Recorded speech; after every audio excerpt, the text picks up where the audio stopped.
Um, yeah. What's, I guess, a broad place to start would be kind of like, what's your story? Like, what's have been some of the things that have led to, how have you got to like where you are today in terms of your your thoughts about the world? Because my sense from following some of your content on your channel is that you've been deconstructing and going through a process of, my at least sense of it is like kind of like deeply questioning certain beliefs and stuff. And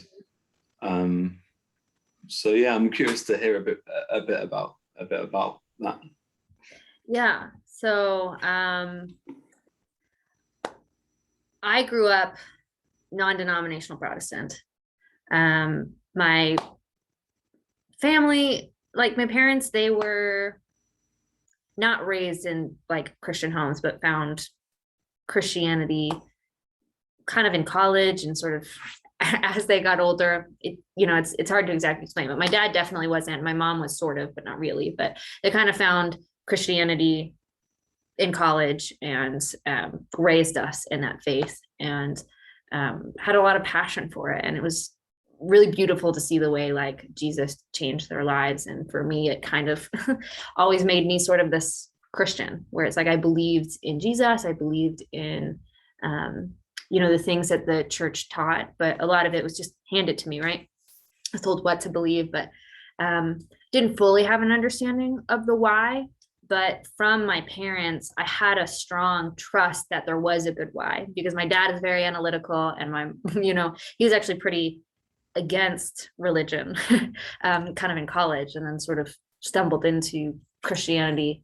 And my parents are both very smart people, and I just didn't believe they would jump into something that didn't have some good understanding of it. But I never really struggled with those questions, and I always kind of believed in a God. And it probably wasn't until I was 18 where I really started living out a faith with like a real passion. Not to say that I didn't have a love for Christianity. So do you go to college around 18, right? Yes. Yeah, that was like right before I started going to college. And so that's interesting. Okay. Yeah, sorry, right. Go on. Because it's common to like get to college or uni and like start really questioning things, but it's interesting that you had a very deep faith at that point. No, I was the opposite, sort of. Not that I was sort of apathetic before then, but right before I started going to college, I kind of got into this little minor fender bender. And it was this launching pad for me to realize, oh, I'm claiming I believe this thing, but I don't totally act like it. I'm kind of like lukewarm in it, where I go to church and I do the right things, but I don't know if I really trust it or believe in it. And I don't act as if I believe in it in like the fullest sense. And so it was sort of like just leaving me apathetic. And I had these two paths where it's like, I can go and I can do whatever I want. I guess it's three paths. I can go and do whatever I want. I can keep going down this middle road that I'm doing, and I'm probably going to get the same results. Or I can really commit to this God thing, see if committing to that and living makes a difference in my life. And I just had enough people in my life who walked down the path of hedonism and sort of going away from church, and saw where that ended, that I was like, well, that doesn't look like it's a fulfilling path either. So I'm going to try this God thing. And I always say that's quite a blessing. That's quite a blessing to have that realization, I think. Yeah, well, I mean, I'm grateful for it. It comes with its own trade-offs, where I had a lot of family members who struggled with alcoholism, drug addiction, and sort of living these really sort of extreme lives, and just seeing sort of the negative effects of that. And I was always very cautious of that, because it's like I don't see them being fulfilled. I don't see them actually thriving in a positive way, and I don't want to find myself in that. And I avoided some of it probably from fear, but there was a big part of it that was just like, okay, I want I think there's something better here. So I did the Christianity thing, and a lot of my actions didn't change. Like, I was still going to church, I was still doing the things that I did before, but the intent of it shifted. And that small adjustment created this like huge change in me where, I stopped being apathetic. I really started having this like craving to learn and to explore the world, and this patience and this peace and forgiveness and all of these things that, the Bible promises, and Jesus, promises you follow this way, and like you got the fruits of the spirit, right? And so that for me was sort of this experiential thing of like, hey, I followed this procedure of what Christianity is supposed to be, and it gave me the results that I was supposed to do. So, I kept just following that and, saying to myself, I will keep moving down this path until I can be proven that it's untrue. And like, it definitely is different than a lot of college kids. They'll go to college and then they'll start partying, and then they'll be like, I don't want to do this faith thing. I was very opposite at the start. Not to say that I didn't go through deconstruction in college, but it just came. What did you study in college out of interest? I got my degree in cinema. And I didn't declare my major until like 2 years in. So I started as a communications major. And then, I always had a love for film and storytelling with the moving image, but I just didn't know if I wanted to do it as a career. And somewhere down the line, I was like, you know what, screw it, let's do it. Let's just commit and see what I can do with this. And I'm really glad I did, because it taught me a lot of things. But so I want to bracket that in my mind for maybe later in the conversation, because like moving image and film, I've always thought that it's a very like novel. It is very novel historically to have that, and it is just such a. I do feel it's such a gift sometimes, like really moving cinema.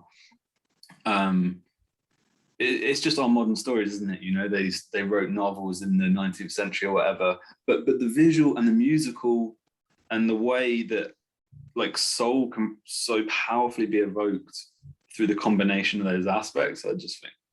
But I want to discuss that later. I'm really interested in listening to you. So, okay, so you go to college, you go study cinema, and like feeling very you basically didn't want to kind of have a lukewarm approach or walk away from the faith, and so putting your whole heart and soul into it seemed like the option, and to keep walking forward until it was proven not to be the case, right?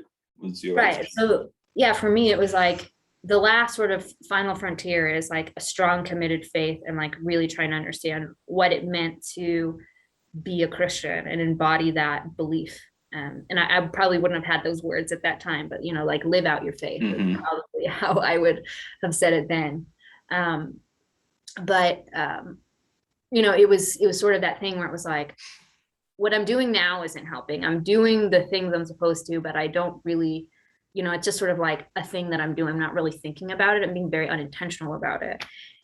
And it's just leaving me apathetic. I can go this other way. I can party, I can do whatever I want. I can choose my own path, define what's right and wrong for myself. And I just didn't see that as a really valid option. So I was like, okay, well, it's if I try this, I've seen it change other people's lives. And I've been told all my life, like to fully commit and surrender to God creates this like supernatural difference. And so I was like, okay, well, if it does, I'll try it. I'll do the thing. I'll live it out and see how it goes. And within 6 months, in saying this, sorry, go on. I was just gonna say within 6 months, I was just this totally different person. And like it wouldn't, like visually, you'd see all the things on paper would be the same, like my actions. Yeah. There was something different about me for sure. That must have given you some real conviction then, to set out with that kind of idea, and then for it to be like justified in some sense. Yeah, well, I think it's the thing that I still hold on to of like it's the biggest proof to me that something about it is true. Like because as much as I think that there are evidential reasons to believe in God from a philosophical level, or even a historical level, or what have you. The real proof is the thing that it did in me and the participation in my life, and not just my life, but the other people who have also seen it. So a quick aside, like some of the stuff I'm looking at in my PhD are the different how can I say, like traditionally, like there's you could say there's like three ways of like coming to God, like faith, reason, and imagination.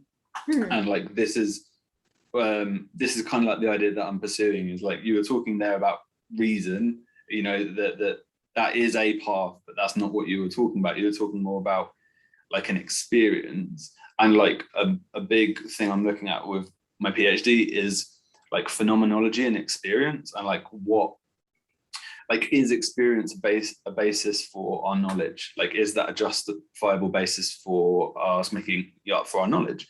And, you know, there's a kind of very narrow rationalism that would say, look, you know, take, you know, those three things I said, they would just take purely the reason aspect and then almost deny this whole domain of being like called like human experience. And so like the phenomenologists or the philosophers that took that idea of experience really seriously, and you hear people like Jonathan Pajot and I think Jordan Peterson, I think part of their genius for me is pointing to the like reality of experience at some level.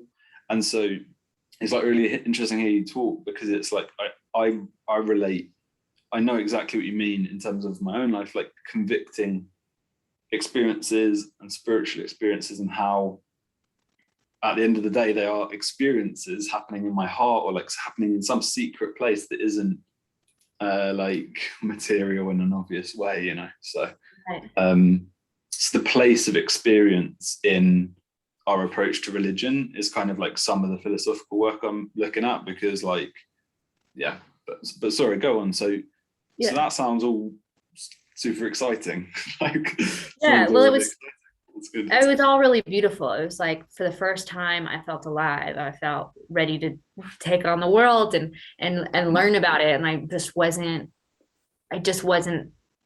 stuck in fear. I wasn't stuck in this sort of depression. And I just like, it opened up a whole new path. And I spent 2 years sort of walking that path, like the path of like Christianity and God, from this non-denominational Protestant road, from my hometown in Phoenix, Arizona. And then after the 2 years, I moved to San Francisco State University to finish my degree in cinema. And at that point, when I moved there, was sort of the shift for me, because it was me recognizing I have spent my whole life inside this church, and I wanted to know what it meant to be the church outside of a building, because that's sort of a Protestant talking point, right? Like, the church isn't a building, we are the church. Yet most of us live as the church inside a building, and very rarely go out and really befriend the world, I guess. And not that people don't do that. There's plenty of people that do, but you know, it's this idea of like, hey, well, I was sort of lived in this bubble and the safety of like church from a building, and I wanted to know what it meant to be the church outside of a building. So I stopped going to like Sunday services and just spent my time still practicing in my own ways of learning God, but talking with other people outside of my faith and having conversations. And that was sort of the first time where I started seeing this shift, and this sort of, I got this fire to do that more and not just be so isolated within a church, because I was learning so much about people, but I was also learning more about my own faith and being able to sharpen my own beliefs and express them better. And it was just so exciting. Like, oh, like it just opened my world even more. And there was this certainty in God that I had created from walking this path and seeing the life differences, that going out in the world didn't scare me, like, oh, I'm gonna lose my faith or something. But it was just like exciting to be able to actually have conversations with people about faith outside of my tradition, and learn how to talk about my faith and not sort of be afraid to say what I actually believed. And it was really interesting to do that in San Francisco, because it isn't a very religious place. It's not as anti-religious as I think it sometimes gets painted, and more people are sort of okay with religion, just they don't practice it, or they have their own things, but they don't care if you do. But there definitely was sort of a like not like an appreciation for religion, I guess. Except for maybe like sort of Eastern, like Buddhism, these sort of Yeah, new. yeah. Mm-hmm. But I just grew so much and I loved it. And I had a couple friends out there who would always sort of engage me in conversations, but it was in this really open way where they would push me, they would push against my beliefs and really like engage, yet they valued my opinion and gave me the space to like talk and express and figure out how to be part of the conversation. And so I spent 2 years doing that. And then I went to Australia to study abroad. So I did my last year of college abroad. And that was sort of when I first had my brush with new atheism and sort of this real position of disdain towards religion, where it's not just like, I think it's bunk and, fine for you, but I don't want it. Where it was like, it is the root of all evil, and it should be eliminated. Yeah. And I think for me it was interesting, because it was like kind of a storm of things that happened. So I started having conversations with some people I was going to college with who were really into sort of new atheism and those things, and one of my friends, he gave me the book God Is Not Great, How Religion Poisons Everything by Christopher Hitchens. And I remember getting this book in this lecture hall, and I'm looking down, it's white colored with these red letters, and you're just like, I look at it and I just feel this wave of fear go over my whole body. Yeah. Because like, yeah, in my head, it was like, hey, this is some thesis of why everything I have built my life on is bunk and should be rejected. And there's the potential that something in here could make me reject the thing that I had put so much trust in. Mm-hmm. But like within 2 seconds, I'm like, well, if I'm that scared, I should actually read it. Because if I really am seeking truth and I want to know what's true, that I can't hide from this. So I read it, and after reading it, it didn't change my mind about religion, but it was the first time where I could see why someone would not believe in God. Because even when I was apathetic about God and wasn't participating in the right way, I always believed in something bigger. And like it didn't make sense to me why someone wouldn't. And it was the first time where I could recognize, okay, I don't agree with what he's saying, but I can see why someone would not believe in God. And I also agree with a lot of the criticisms he had about church and religion and certain things. And so it was sort of this middle ground. And I went in expecting like, oh, I'm probably gonna hate this guy, but I actually really liked Christopher Hitchens. Hitchens is brilliant. Yeah, he's brutal, but like there's something so charming about him. You just you're like, he'll like tear you down and say the most insulting thing, but you're like, you said it so well, I can't be mad at you. But yeah, so it's sort of like that sort of opened my mind to realizing, okay, I'm still believe in God, but I see why someone couldn't. And I think what really started changing, where deconstruction started hitting, was after the 2016 election, because I was in Australia during the Trump election, right before he got elected to presidency. And the day he got elected was sort of this switching point for me. And it was probably like 5 days after I finished the Christopher Hitchens book. And it was sort of this kind of shattering moment where it's like, hold on. We were told time and time again, Trump could never be president. He's never going to be president. Yet here he is. He's the president. And we just accepted that story without even questioning it. And if I could accept that story without it even questioning it, what other stories am I believing like that? And so it went into this sort of information cycle where I was just trying to read everything I could and trying to make sense. And so was that at the end of your 5 years, it sounds like. So you did 2 years in Arizona, 2 in San Francisco, 5th in Australia, and then had you come to the end of your studies at that point as well? That was just right at the beginning. So it probably was 5 years. So I did my degree very unconventionally. I did a couple years at a community college full time, and then I moved to California and just worked for a year to get residency.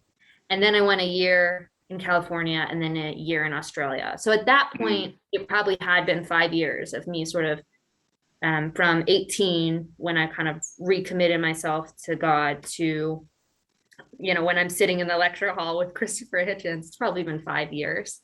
Yeah.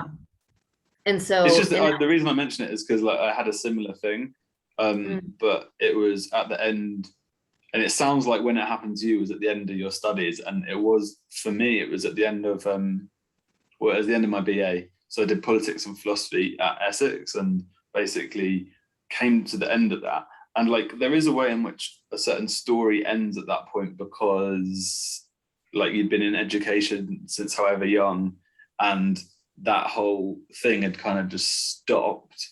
And I don't know, like it's just an interesting one, because like I had a very similar, you could say, micro meaning crisis or kind of existential crisis around that time. And it's connected to, I think it's something to connect to being thrown out of a story or a world that you've been in for so long, in terms of like being a student. That's one aspect of it, I thought. But also like it maybe is the first time we're confronted with like the real question of like, who are you, or like what do you want, and like some of these things, these soul searching things that we could have maybe procrastinated or not even needed to look at because we'd been in school and been in college and stuff. So like that was my experience of it anyway. And I think that it's interesting. I think it's more common than, it felt very personal when it happened to me, but it's much more common the more I talk to people and more I understand, like it is a kind of crucial part of life in some ways. And just that kind of what next moment. So that's interesting. So that just started getting you questioning, and then that just didn't stop, kind of thing.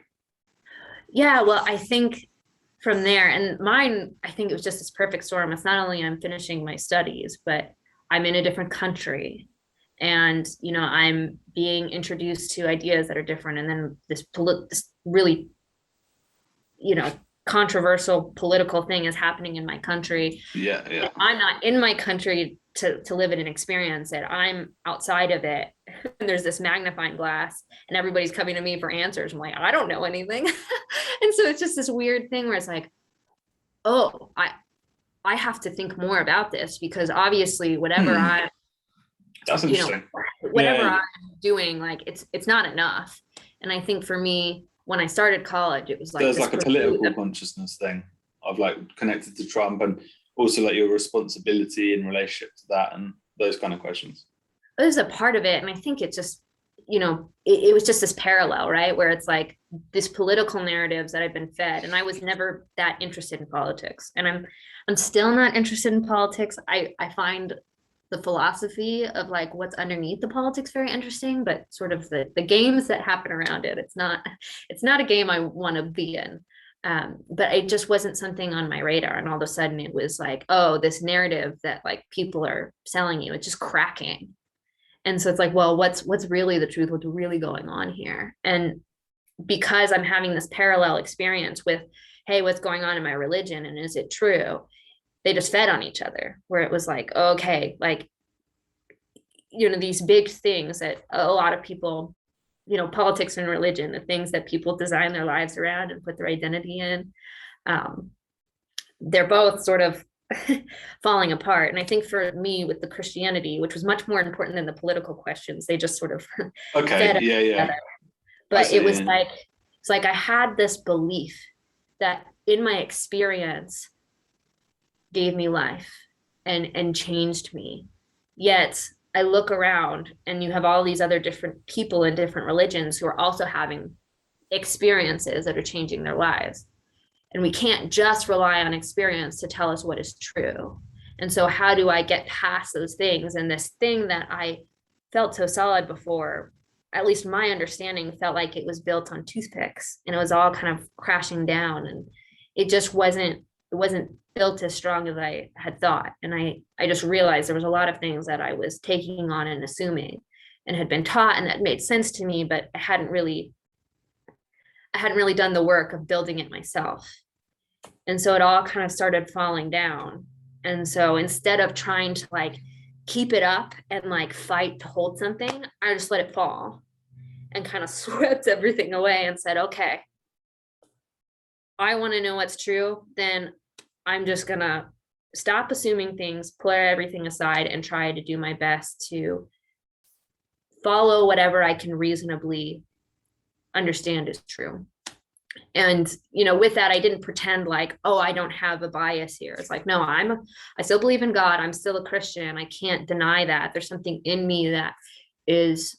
That's so interesting. It's like a heart and head thing, maybe. Like the in your heart, there's just this glowing experience of like knowing. I just know what you're saying, and then but then that's what it sounds like to me. Correct me if I'm wrong, but it sounds like it's more like about belief systems and whether they're valid and the stories people are telling and whether that's valid and truth and figuring out, I guess making sense of your religion, like making sense intellectually of it, getting the story straight with it, is this kind of thing, it sounds like, because it's interesting that's happening alongside like a very deep religious feeling of like your position on it. And that is how we are as humans. Nietzsche contributed a lot to philosophy by making this point, I thought, because he really does emphasize like the way in which every philosopher that's ever written anything is a living, breathing human being first, with a history, with desires, with just like life first, and then philosophy is like happening in that context. But so is that a fair characterization? So you're trying to make sense of your faith.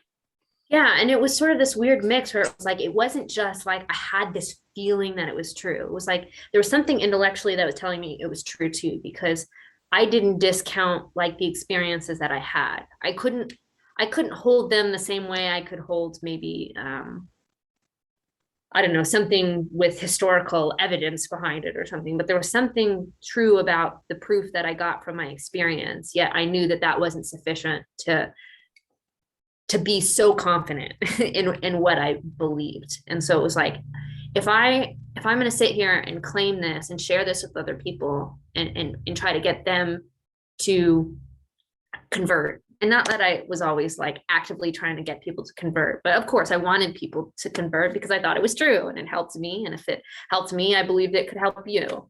But if I was going to do that, I needed to have a better understanding myself before, selling something. And that's very crude. I don't mean it that way, but that's kind of how it felt in a certain sense. I mean, I'm interested about that too. So because that's interesting, because if how can I say it, evangelizing the faith in that way, like it how can I say, it gets into the territory of the new atheist debates and all of that very quickly, and it is all deep, and centuries of like debate and conversation has gone on about this stuff. But it's just interesting how that must have like I can see how that would then make you want to give a desire to look deeper into like the reasons behind the arguments and behind what other people are saying and stuff like that. Because like even being in that kind of forum of like, oh yeah, like this is changing my life, this way it'll change your life, and then people making different points. It's just interesting. It's just like that would have formed you in some way. I think naturally I'm a very emotional person, and I'm sort of like, what, sorry? emotional person, right? And so I think I'm feminine in certain expressions where I am more feelings and experience first, and I'm not anti facts, logic, and reason, but it's not my default. And I think because I was so emotional, I kind of got this narrative that like I couldn't think logically or reasonably. But I think now that's just silly. I think you almost need to be able to be very in touch with your emotions to be able to have any shot of thinking rationally. That's Because, interesting. yeah, Go because on. if you're too far on either extreme, you're doing yourself a disservice. But there's this Yeah. beautiful middle where it's like to have emotional intelligence and capable reasoning get you closer to understanding truth than trying to live on one end or the other. And so I think for me, it was sort of like, okay, I had these experiences, had these feelings, and I deeply believe it's true, not only emotionally, but intellectually. But I recognize I'm human and I can be wrong. And so the best way for me to now go and try to figure out if I'm right is to look at the intellectual, look at the reasons, and see, take these arguments seriously. Like I want to know if I'm wrong. So kind of where I started, I stripped everything away and I started with philosophy. And so I really dug into atheism and tried to understand, okay, I don't want to straw man this. What is it really? And um, what are the arguments and how to believe that. And while I'm doing that, I'm also, watching a lot of debates and hearing, okay, here are the reasons for God, and trying to look at them both as objectively as I can. And I did a lot of digging there and eventually got to the place where I could confidently say, okay, I think intellectually I'm a theist as opposed to atheism. Like I think I'd have to do more mental gymnastics to be an atheist than a theist. So for now, I'll put that aside and go, okay, I'm a theist. That doesn't mean anything about Christianity. There's all of these different religions and these types of theism. And so now I have to go to comparative religion and what do all of these religions teach and how are they experienced and how are they practiced? And very quickly I started to realize, oh, there's a lot about all of these religions that has to do with Jesus, whether very directly or indirectly. And so it was like the best shot that I have. What do you mean by that? Like so, how? Yeah. Yeah. So obviously you have Christianity, which is all about Jesus, and you've got all of these different versions of Christianity, but it's, Jesus at the center, he's king. And then kind of adjacent to that, you have Judaism, where it's like they don't believe Jesus is the Messiah, but he was Jewish.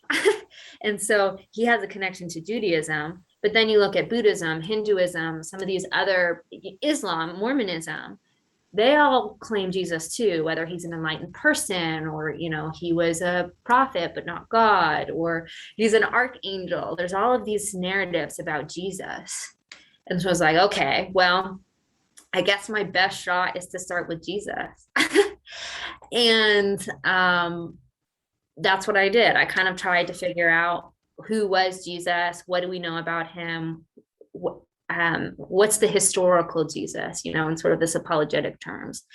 And I just did a lot of digging, and I kind of came to it as the approach of like, I want to find the holes in the Jesus story. I don't want to prove the Jesus story to be true. Like, I want to almost try to figure out, how is it wrong?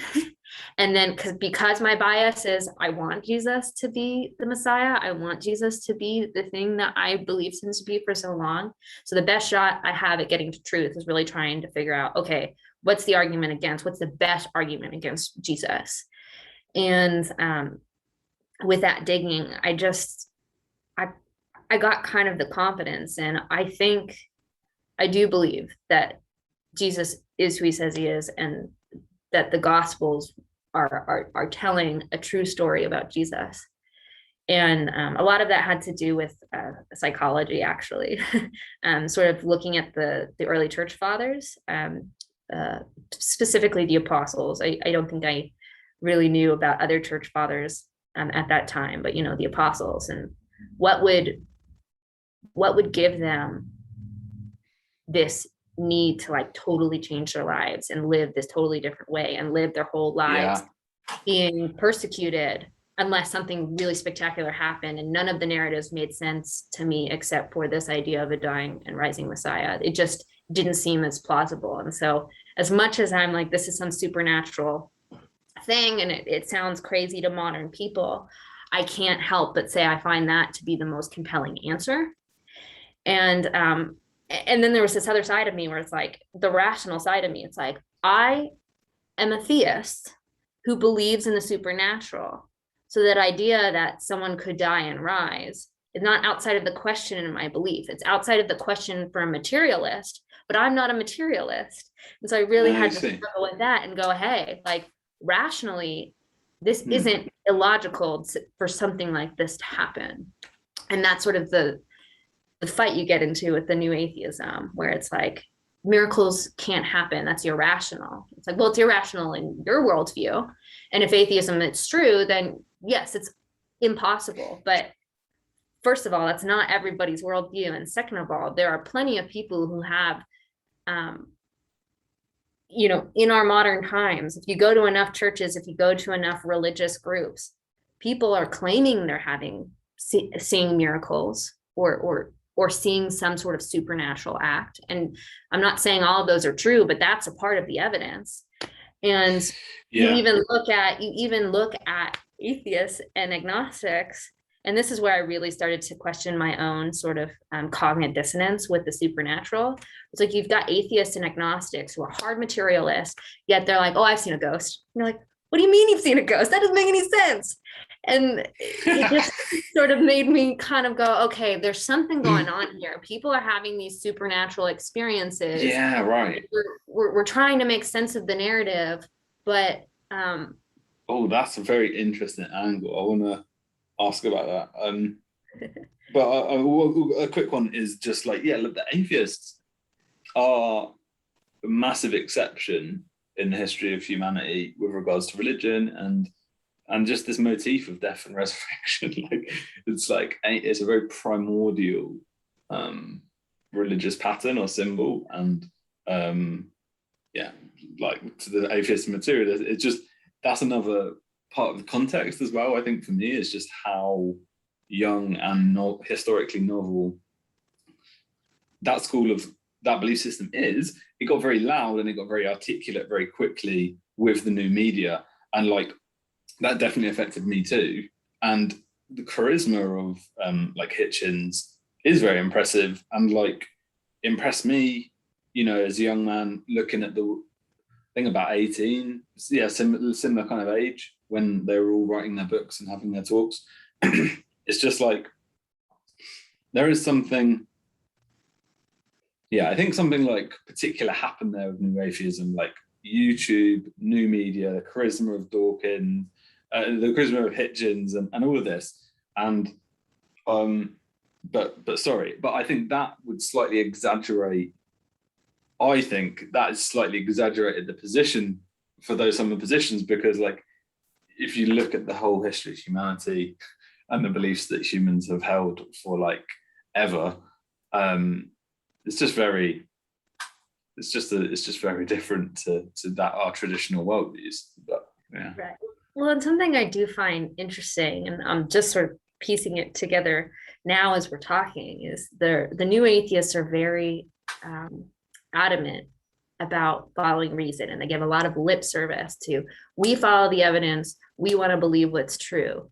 Yet I think a lot of their movement and their growth had nothing to do with evidence and having a stronger argument. It had a lot to do with how they made people feel, because what they did is they made a lot of religious people feel really stupid, and nobody wants to feel stupid. So when someone goes, well, we obviously know that God doesn't exist and that he's evil, you go, oh, is it that obvious? And the confidence they have and the way they talk about it, I think it actually does a disservice to the conversation, because it's not making people think rationally. It's making people ashamed, and it's not helping people really clearly. Yeah. And a quick one on that is that's Jordan Peterson talked with John Mavecki about this idea of like philosophia and philonikeia, like this idea. Philonikeia was more about like victory, kind of like in discourse, like I want to win against you kind of thing. And you're totally right. I think that characterizes the new atheist discourse to a T. Philo-Nicaea, like it's victory. Like and someone like Hitchens is obtaining intellectual victories and the higher ground over others. And I think you're totally right. That's not philosophia or like the communing around wisdom. Like it is really like a communing around wisdom and like what is this great mystery called truth or whatever, you know, like that kind of spirit is a very different spirit. And like we're talking now like at a kind of participatory level or like at a spiritual level, because it's like the way in which the whole discourse is held, there's a kind of spirit to that. And I think you're bang on saying, I think that characterizes that they you know, something you said something really interesting, which I wanted to explore because I just think, yeah, that's a cool topic. Is so you're talking about how kind of like how atheists would have the veil pierced in some way by supernatural events or like experiences, and like that's kind of really interesting because that's how do I get into this?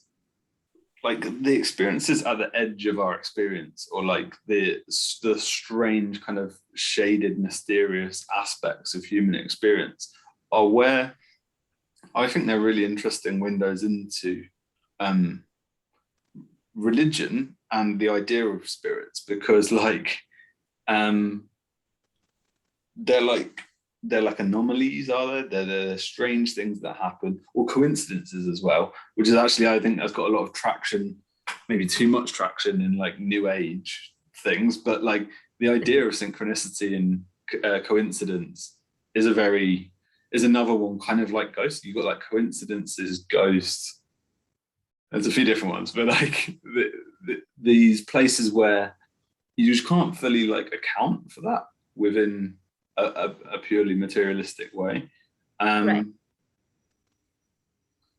Yeah, and I think that's connected actually to kind of to the work, to like demons, or like to spiritual principles that take you to other places, like because take you into more wild belief system, things like this, because like the materials or like the materials like atheists or whatever can like in their head not believe in religion, but then like there's certain patterns of our experience, like, and especially culturally, and you were talking about politics earlier, but like in the drama of our lives, but also in our communities, and like the understanding of things like spirits and how like fear can grip a community, or like how we can be gripped in these different ways by strange and irrational things, and experience things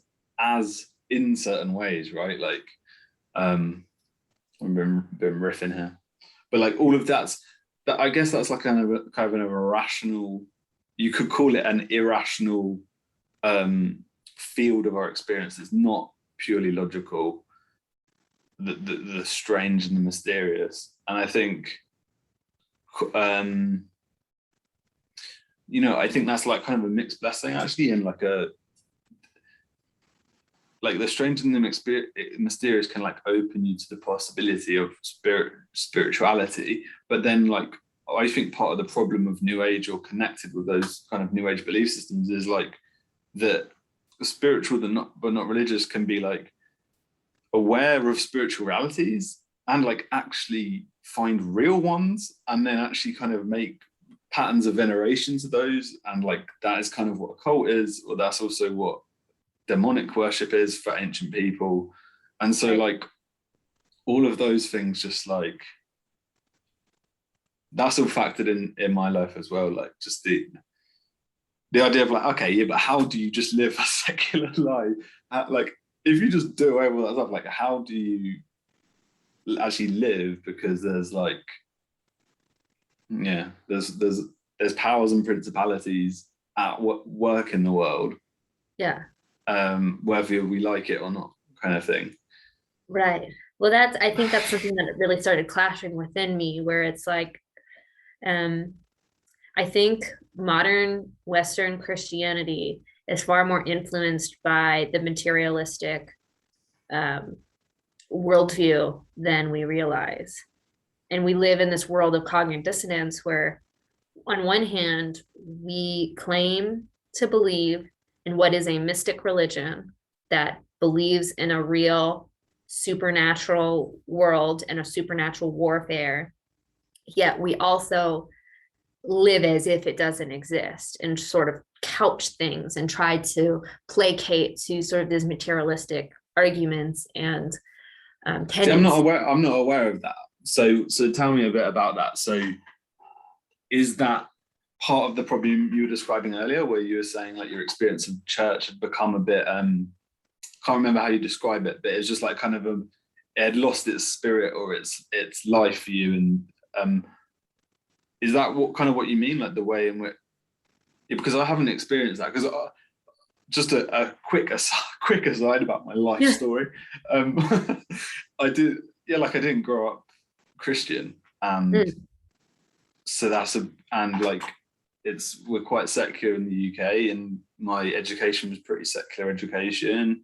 Don't know, I think I've got pretty terrible religious education, to be honest. Like, but the the thing is like it's all in the air, like the old churches, the old burial grounds, the history of the culture. Like there's so much how can I say, like mythically in the air about Christianity in England, and so that was definitely part of my formation, I think, in a deep way. But at a formal or explicit level, I was not particularly religiously educated or stuff. So when you say,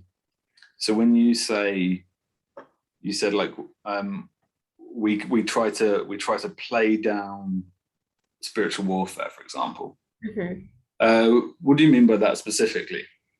Yeah, and I guess it really does depend on the traditions, because there's certain traditions that embrace it wholeheartedly and dive in. And I think, you look at the Pentecostal movement, or some of these, what is it, the Assembly of God movement. They are full in, like, spiritual warfare is real. Everything is a demon possession, or like, and that's a caricature. I'm not trying to be flippant about it.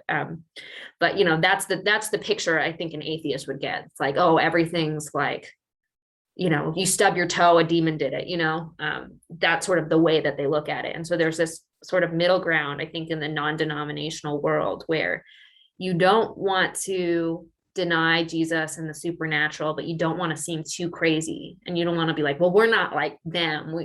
Like we're somewhere, we believe in science, we don't think everybody's possessed. It's like, I mean, that's true. Like, and I have nothing against science. I need to say that, first of all. I'm going to come out like off like this anti-science person. I have nothing wrong with science, but I think there is something, and I say it because I saw it within myself, where it's like, I believe in miracles. I believe in the supernatural. I believe I've experienced the supernatural. Yet there's always a part of me that kind of wants to couch it, especially when talking with atheists or non-believers, because I don't want to come off as crazy, and I don't want to seem overboard.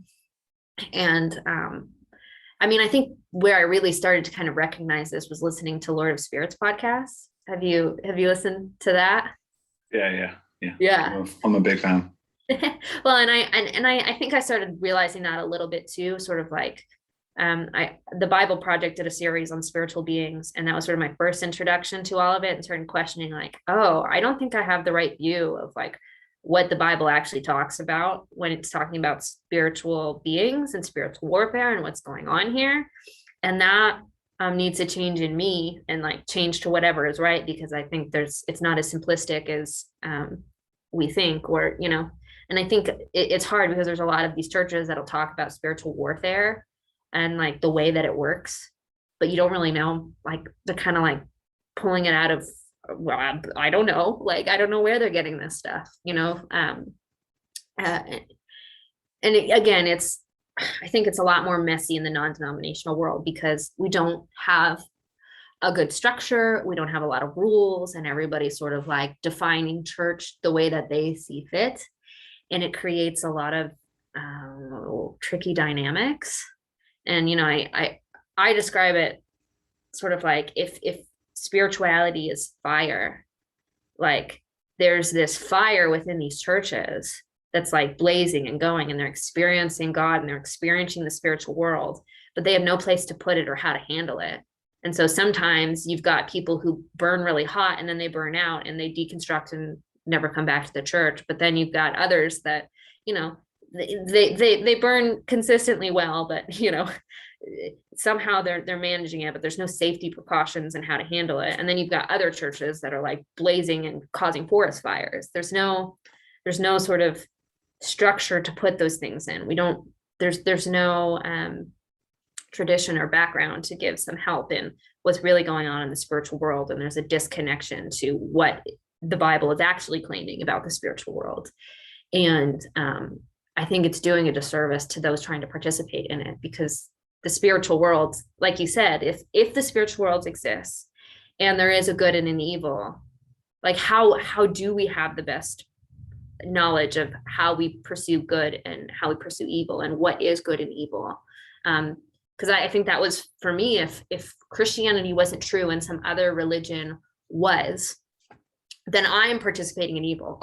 Like that was where I'm like, well, I'm participating in evil and I don't want to participate in evil. I want to participate in good. So I have to understand which religion is true so that I can learn it and accept it and learn how to participate in good, even if that means atheism. That's really interesting, because there's a very deep Christian metaphysics kind of at work in that kind of understanding, right? Like, oh yeah, that I want, like, my conscience, like this conscience of wanting to be good and good and evil, and Oh yeah, no, it's very like, and I can't escape it, right? I was born a Christian, I was raised a Christian. I deeply embodied and like trusted those beliefs, and so it will always shape me, no matter where I go in the faith. But yeah, so I mean that's another. Have you read Tom Holland's book Dominion?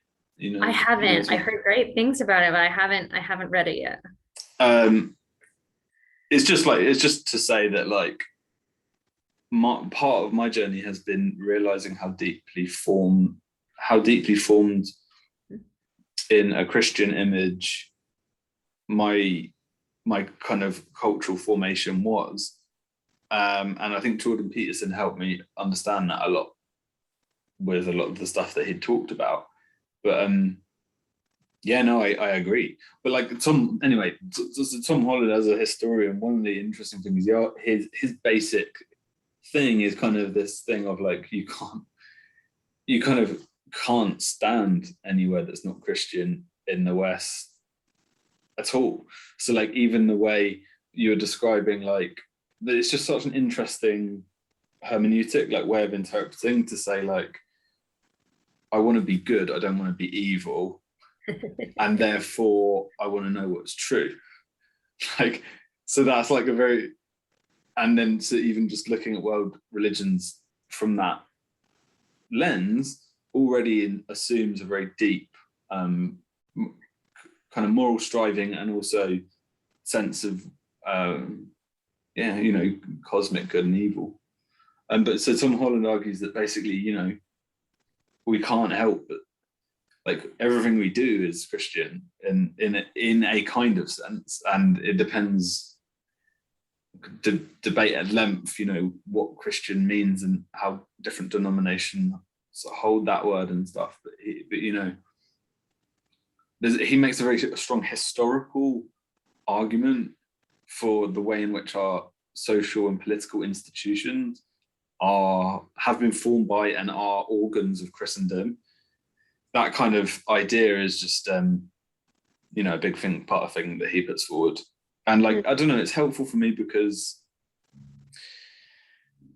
I didn't grow up in a particular faith, and so part of what I'm doing, I guess, is trying to like figure out what my relationship to Christianity is, and like in the particular way, in a way that's been formed obviously by by my culture, my history, my upbringing and stuff like this. You know, like the dissolution of the monasteries actually is like one of the big ones I'm learning the more I read. But like Henry VIII's dissolution of the monasteries, we had one I'm in Faversham, southeast England in Kent at the moment, and we have like a local parish church. No, but we had an abbey here for like 500 years, which is done by my old school fields, and Henry VIII destroyed it, and as with many others in England. And it's not something I've thought like a lot about before, but like I've heard a few people say it and like started to understand the implications of that. Like there's like, it's like that's like an organ of the social body being like ripped out in a way, like, and almost like the heart actually. Because it's like, or at least a very important institution. And so all I'm trying to ramblingly say is like, I don't know, like England the last few hundred years since that happening has, and the new atheism, like Dawkins and Hitchens, I think like to have an intellectual environment where something like that's happened, I think there has been like a spiritual trauma and a particularly Christian spiritual trauma, like in the English soul in a way. And I don't know, I'm speaking personally because there's many people, of course, who grew up Anglican or grew up in different traditions. But for me, I didn't grow up in a particular tradition, and actually was more agnostic. I'd never would have called myself atheist, but was more agnostic and sympathetic to what a lot of the new atheists were saying. And as you said earlier, like their critique was very important in some senses, like in the senses of like holding the church to account historically, and some of those things is like that voice needs to be part of the conversation. Absolutely. Definitely. And so there's a kind of consciousness in me relating to church. Do you know what I'm saying? Like I know that as I relate to church in my personal life, it has a history, and I have the voices of Hitchens and whatever. I can't not be aware of that stuff, and but I want to move forward regardless. And I went to a Greek Orthodox liturgy in Bristol the other week, and just it was tremendous. It was tremendously deep and moving, but I'm just kind of like, we're going to ramble about my stuff now. But I've just been like searching a bit for church and like, how could I say, like home, like a spiritual home and a tradition that feels like home, and and all of the history and the political stuff, I think, has been really, really helpful for me because I think there's lots of really interesting ways to just get in directly into religion. Like if you're interested in the domain of politics, like comes back to religion. Like it all does, right? Like if you want to understand people's the way people are working and the beliefs that are at work there, it leads back to religion. And then like the more I've been thinking about it, and I had a chat with someone who was like did a maths and physics degree, he's come to it through just like Platonic realism and the idea that numbers are abstract objects and therefore real, and what does that mean, and like how do we understand the nature of abstract objects, and then there's lots of musicians who understand music theory and things like melody, like this strange thing called melody, and like musicians, mathematicians, as I was saying, like politics. There's all these ways I think that you can't fully actually engage in those projects without a kind of theology, if I want to put it that way, like a kind of, or at least a kind of metaphysics, like what is a number, what is a melody, what, like we just assume these are real and work with that. Right. No, there's so many angles to like get to God or get an interest in God, and I think it's so interesting how personal those experiences are, and like the way that we are wired in the background, different things are going to click for different people. And you just said so many interesting things. I'm not even sure where to start, but I kind of want to go back to the good and evil part, where you recognize in me like the good and evil, like that's so ingrained in me. And that was one of the things that for me was one of the strongest arguments to get me to theism. There was a lot of different things, but I recognize that in me is something wired to look for good and evil. And in everybody, there's something wired to look for good and evil.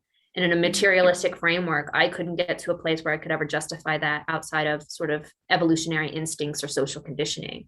And none of that got me to the truth about good and evil. So either I am forced to live a delusion about morality that I can't escape, or maybe it's pointing me to something bigger. And that obviously that's not compelling for some people. And I think on its own, it's not a full thing, but there was a lot of things that I started to realize that. Well, yeah. I mean, this is a big part of the narrative Jordan Peterson put forward with his pointing to people like Dostoevsky, which I'm halfway through 2 of his books and they're way too long for me.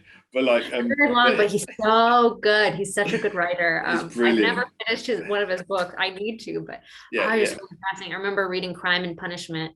That's so interesting. I'm thinking this now. I had to read Crime and Punishment my senior year of high school, and I didn't finish it. I didn't have enough time to finish it, but I couldn't put that down. And there's just something about the way he writes, and the Russian writers. There's something so interesting about them.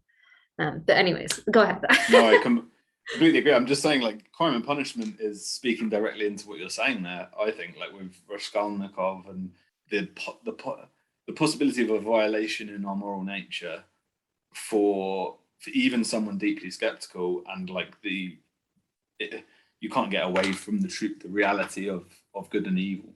Right. Well, that's another really interesting route I'd not thought about. Like Richard Dawkins, it's like evil doesn't exist, but religion is evil. It's like, okay, what? Okay, yeah. Right. And people, the new atheists get frustrated when it get characterized like that, because it seems to minimize their argument. But that's, if the only moral outcome is to propagate our DNA, and that's the only thing that's morally good, and even then that's taking a jump, because what is good, why is religion so evil that you have to do a crusade against it? There's something competing against each other right there, and it all starts to fall apart for me it all started to fall apart when you really started to think in those terms. But I mean, I think for me, what I had to fight coming to this place where I'm a theist, but now I have to fight all of these things that were ingrained and indoctrinated into me.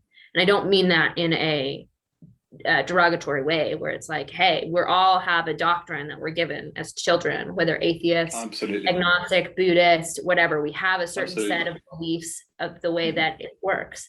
And I was given these non-denominational Protestant beliefs. And now, instead of trying to figure out God and come to it from this different place, I have to come from it from this belief of God, and tearing away the things that were untrue. And I think when you talk about the loss of the monastery and the loss of the churches and the history and the background of all of these things and how it got us to where we are, I see it as like clogged arteries, where we've clogged our arteries and we've clogged this flow of how we got to where we are. And so now we're trying to survive on this minimal source, but we've cut ourselves off from the history and the tradition and these things that tell us how we got to where we are. And we don't have What's clogging the artery, do you think? Modernism? But I don't know. I don't want to. I'm just curious. I'm just yeah. I'd have to think about that. I mean, there's something. I think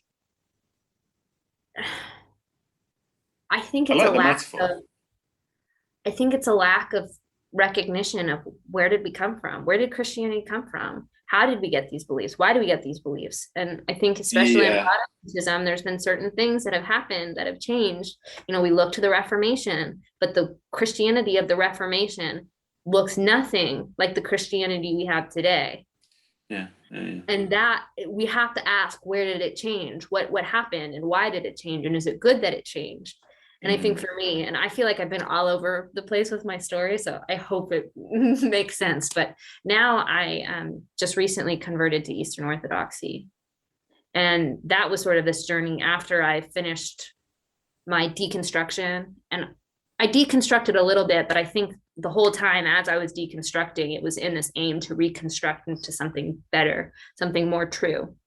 And so, as much as I was deconstructing, it wasn't deconstructing with a pride of it. It's like, I need to do this so that I can build better. And that's where I think the conversation gets mucked up, because we have this pride of deconstruction. I threw away my faith. I tore down all of the lies. And it's like, yeah, I'm sure you did tear down some lies.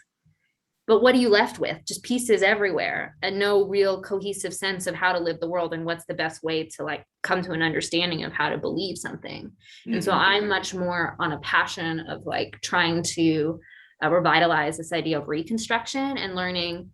We all have to deconstruct at a time. And if we, I look at it as like a machine. If you have a machine and it's not working correctly, there's a gear that's wrong. You can't just keep using the machine and ignore the gear. You're going to break it. So you have to take it apart. But if you never put it back together and put it back together in a way that it's going to work and flow better, it's useless. So like analysis and synthesis, right? Right. They're the Greek words, which I think mean basically, break down and bring back together. Yeah. But so you're stressing the synthesis there. It's very Hegelian, to say like, you got to go through a struggle like this, 2 struggles, and then to emerge better. But also the thing that comes to mind when you say that is Jordan Peterson had a talk with Roger Scruton, which may be like my favorite of his videos, on YouTube. And the general spirit of that talk, I thought, the general spirit of it was the topic was apprehending the transcendent. And when you talk about basically this positive, I hear you saying it in terms of like a positive versus like a negative, or like a synthesis instead of a break, or an analysis and a breakdown.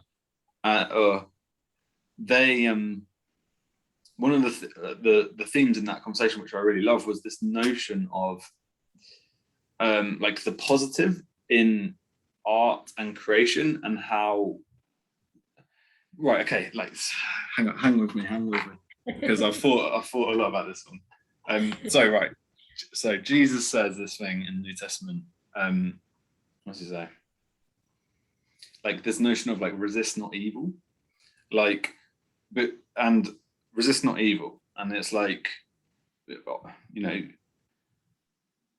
I trying to say? When you it's with new atheism. So I'm not trying to simply characterize it as evil, but I'm saying like, you got a belief system, right?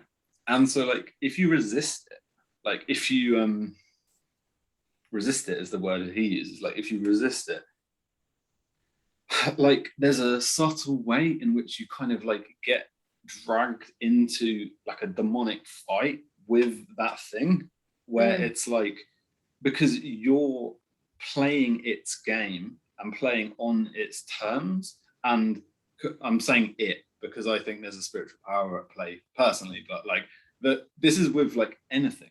Like say gossip goes around a community, right?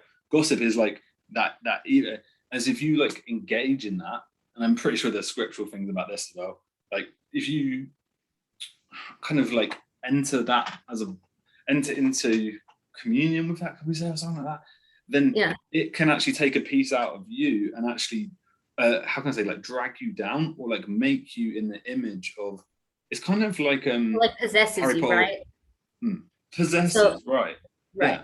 So that idea that idea of communion, like a communion with spirit or communion with God, it is an engagement with this spiritual being that then shapes you, and you become more like that thing, right? So if you're communing with evil spirits or bad spirits, you are becoming like those things. And so you allow to engage, it allows it to possess you and you become it.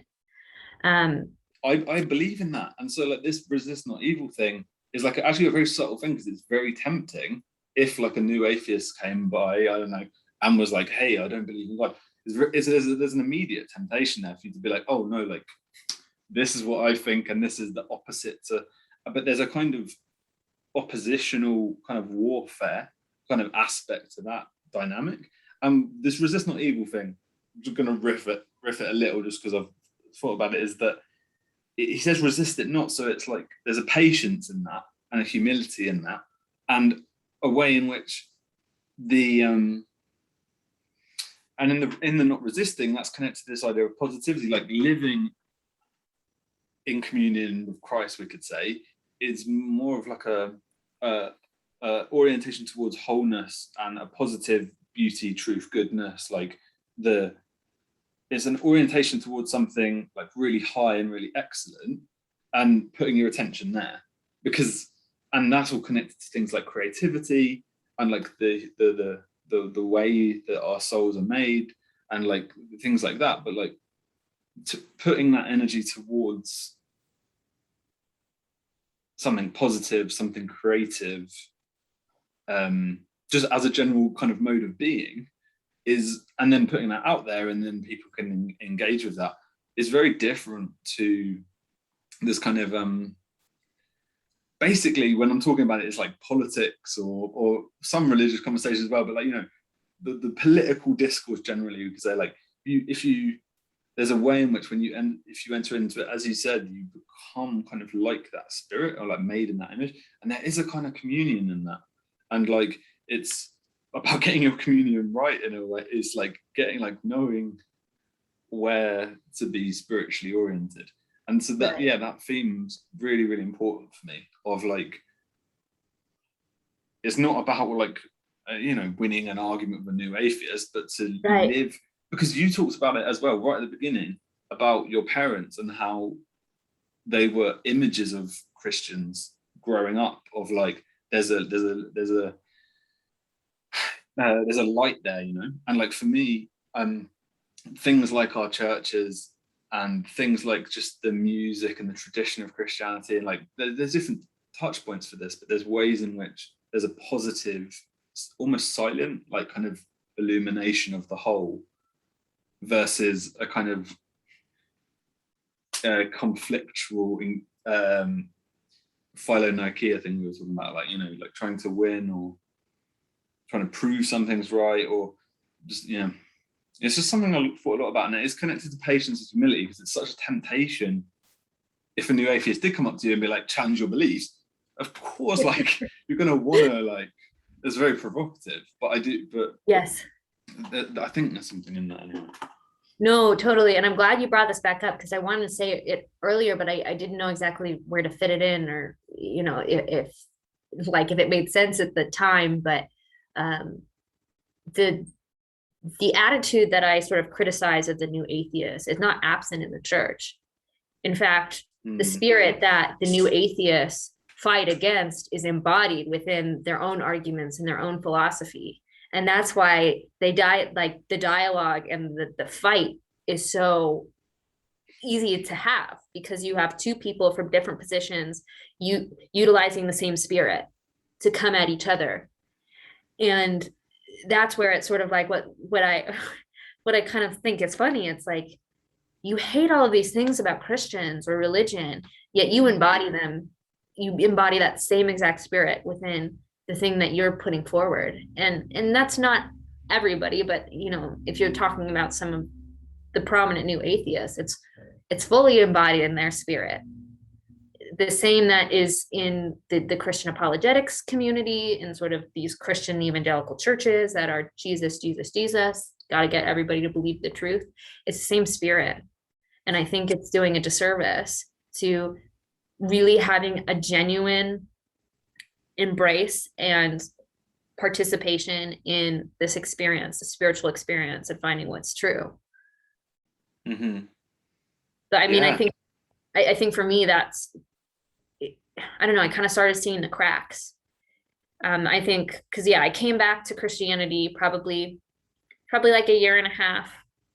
And I never left Christianity. I don't want to say I came back, but I felt more confident calling myself a Christian, and I could tell you why I believed it. It took me about a year and a half, and I had finished my degree and was living in Australia for 6 months, and I was living just on a travel visa, so I couldn't work. So I got my degree in YouTube University, and comparative religion and philosophy. Just spending my time trying to really search these big questions that I thought were important. And I was doing some film work out there, sort of free film work out there, but I was really had the time to like be isolated and go through all these things. So it was really concentrated. And I want to go back and try to like walk through and rethink, okay, this is where I got, which I probably will do here in the future, especially on the channel. But I never wanted it to be an apologetics channel. So I kind of avoided that, where it's like I'd rather have it be something different. But I want to kind of talk through it and say, hey, this is why I believe this, and this is how I got where I am. I'd love to hear that. I'd love to hear that, yeah.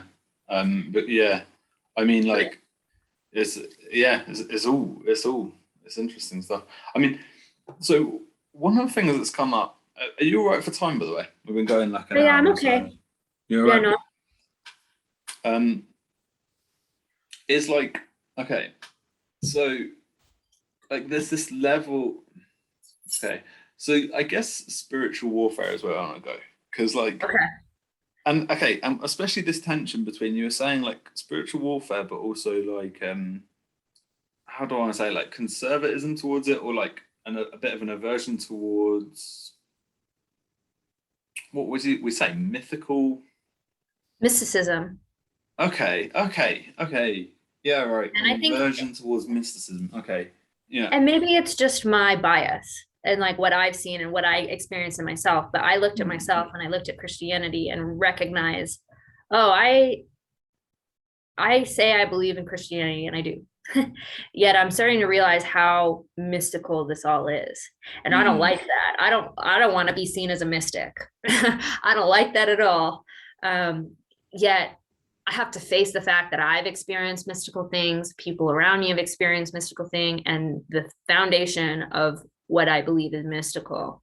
Yeah. And there was this cognitive dissonance in this playing this game where it's like I didn't want to believe in the spiritual or claim the spiritual in a way that sounded mystic, because then that didn't give me credibility within a modern frame, and it made me feel like naive or overly stupid. And I recognized, oh, that's so interesting you say that. I'm things are starting to click for me now. So right, so modernity happened, rationalism happened, and new atheism happened, and in the wake of maybe particularly new atheism, there's a kind of embarrassment about, because they've, to be fair, their whole thing was like making religious people look ridiculous, which is it's easy. Whatever it is, yeah. but like but yeah, I can understand now. Like that's making more sense. So, like the status of the mythical in that kind of context. Yeah, I understand what you're saying. Because like I think supernatural and the mystic was a myth, right? Like those are just stories, and ancient people are stupid. They didn't know how science worked. And I never truly believed that, but I recognized, oh, I there's something in me that's ingrained in that story. And I have to recognize, I don't think ancient people are as stupid as we give them credit for. And maybe they describe it in different ways, but I don't think we're understanding. I think the problem with these ancient religious participations in these things is not them, it's us not understanding what's happening. And it's not to say that modern science and the modern world has something to offer. It does, but it's trying to become the top dog, like where you have to recognize, I think we have to be more ready to recognize its place.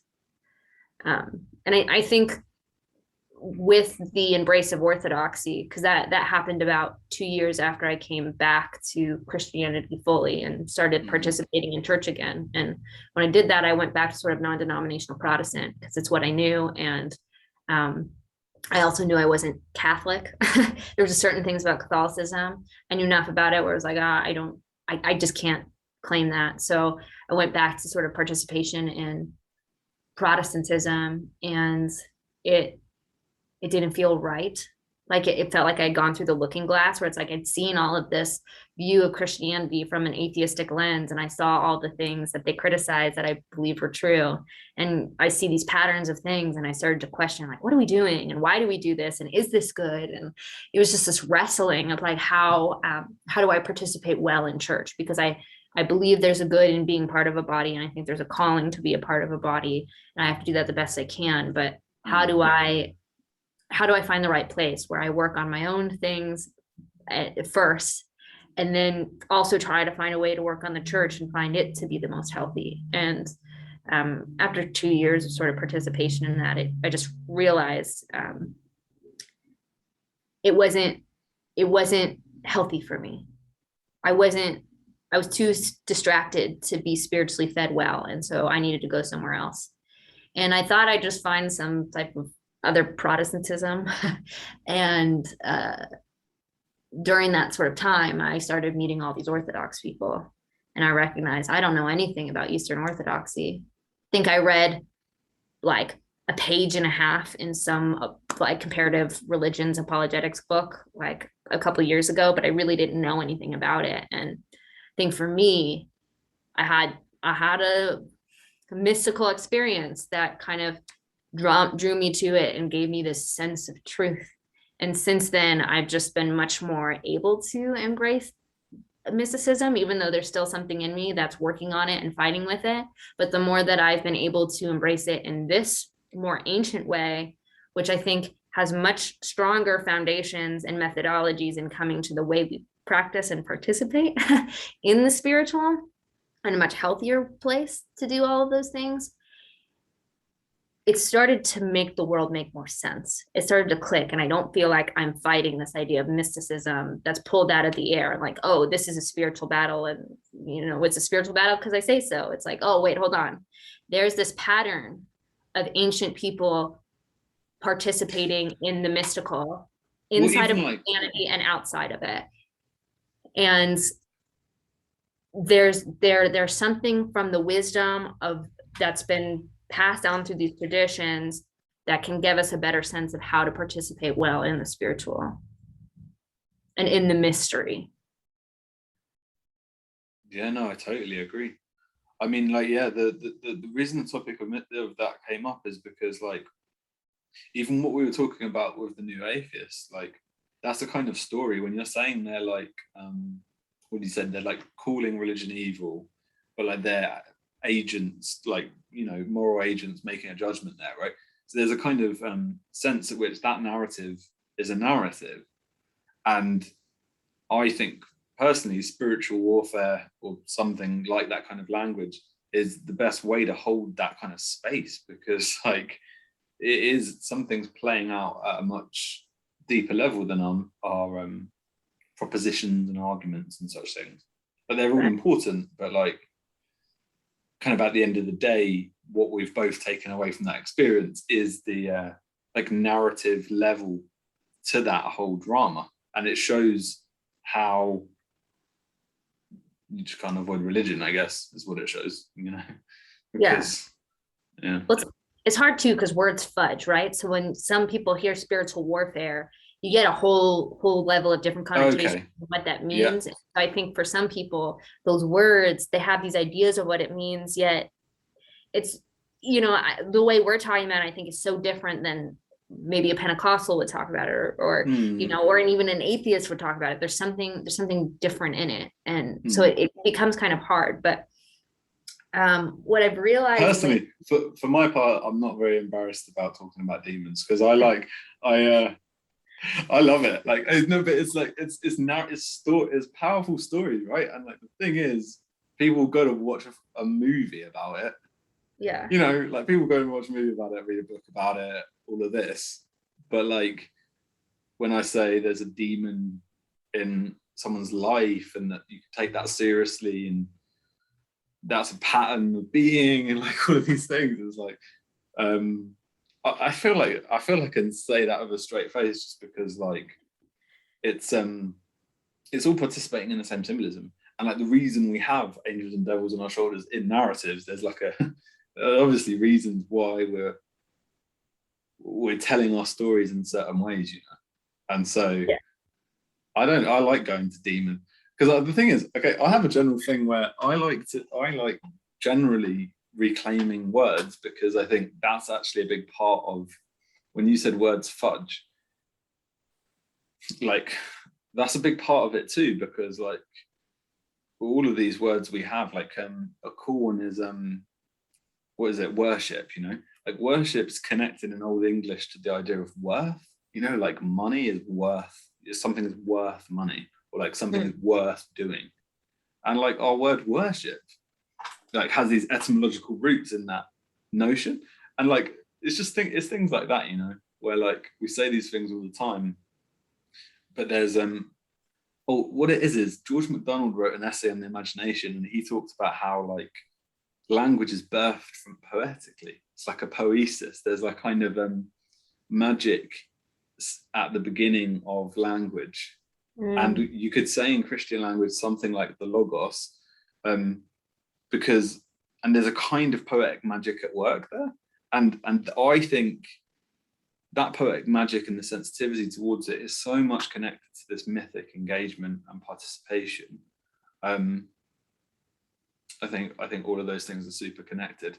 But yeah, you were saying about words fudging, and like the thing is like, for my part at least, my interpretation of things is like, I think it's important to say the word demon and understand it wholly and fully, with its full implications for our lives, for our cities, for our communities, like for the world, and say it with a straight face and speak to a scientist, a physicist, or whatever about these things, and say like, no, like it's like a pattern, it's real, and these things, and there's a narrative, there's something mythically kind of important about like the way we're re-enchanting the world, like the way in which we the thing is like we're coming into a new relationship with mysticism, and I think that's the word we're using, and I think it's a good word.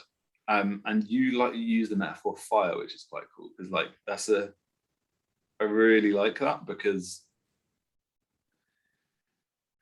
like maybe there's a proper way for fire to be, Yes.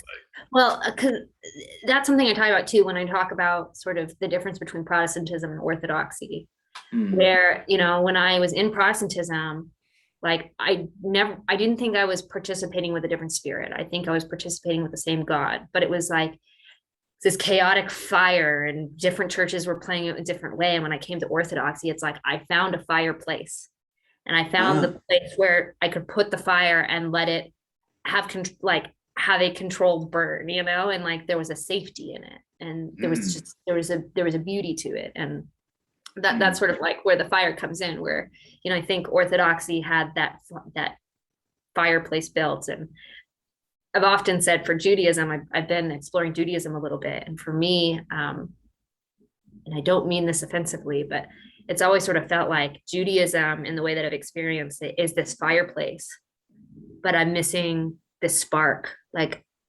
to me, Jesus is this like light and the spark and this fire, and like there's something about him that like gives life and warmth and like this crazy change. And like Judaism, it has this fireplace, but I can't see the spark there.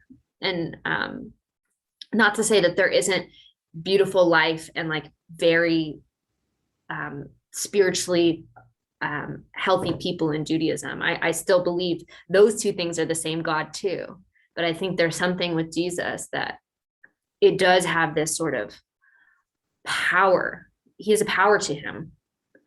Whether it's demonic or not, there's the argument, right? But there's a power to him. And because it's called the Christus Victor theology, isn't it? Right? Like it's a theory of atonement, Christus the Victor, like the idea that the reason Christ came was to put the powers of darkness to death, and like that's connected to it for me, because like I think like it's like I'm either in communion with a demon or with Christ, Christ and demons run from Christ. Like demons are terrified of Christ. Like and I could go in at length of why I believe that. There's a lot because I think it is patterns is a good way of saying it. But like demonic patterns can be exercised from our hearts first and foremost, and from communities and such things like this. But then the tricky thing about that is that gets into the excesses of the medieval era that the New Atheists criticize so rightly, and the kind of caricature of Christianity in particular. The Inquisition gets brought up a lot, and it's like, like the witch trials, and like it's hard. I had a conversation with a friend of mine who's really into his into like the Mesoamerican cultures, and I said to him that I believe that the Aztecs were praying to demons, and that the Catholic priests that went there were right in that assessment. And also, basically I said that to him, okay, and like he passionately disagreed, and it's contentious and a nuanced claim to make historically because of the great horror and tragedy that happened in the Americas with that chapter of history. And I'm by no means trying to justify it or anything. I just think it's important to be able to say with a straight face, or to like understand the narrative level at which the Catholic, like the Aztecs, when they're ripping out hearts on the top of this thing, like I think that's a demonic pattern. And I think any other human being that's kind of aghast at that happening, in the same way you were saying, like we all have a moral nature, like we can't avoid it. Like I think anyone who's going to bear witness to that is like, okay, not good.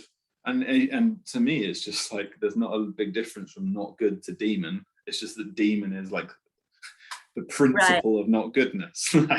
I think there's a cultural mismatch with the words and the meaning, because there has been so much misuse of claims of what is demonic and how you understand the demonic and how you get rid of the demonic, that there's been abuses of that. And so there's a sensitivity, and I'm starting to get better at talking about the demonic, but I think I'm getting better because I think I have a fuller understanding of, okay, what's really going on here in the ancients and how they came to these beliefs and how to see these patterns and describe it. And so I feel more comfortable talking about it now. And I think there is something that needs to be reclaimed with it. But I also understand the sensitivity of like, what I mean by demon is not always what the other person is going to perceive that as. And all of a sudden it becomes this justification of these misuses of the demonic and the escaping of the demonic, or the ridding of the demonic. And and so then it becomes very, very sensitive. And so I think there's a conversation that needs to be had. How to have it and what's the best way to have it, I don't know. Like I think we're all working on that right now, but I think the Lord of Spirits guys are doing an amazing job at like really attacking this idea of like the spiritual world and what it means from a biblical context.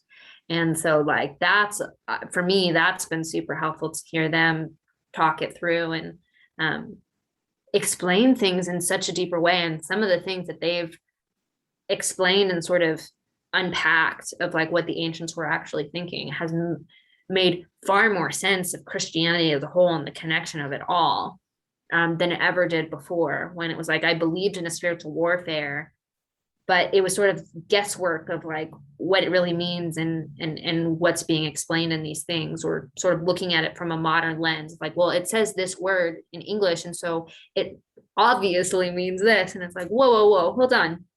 This is a translation from a text that was written 3,000 years ago.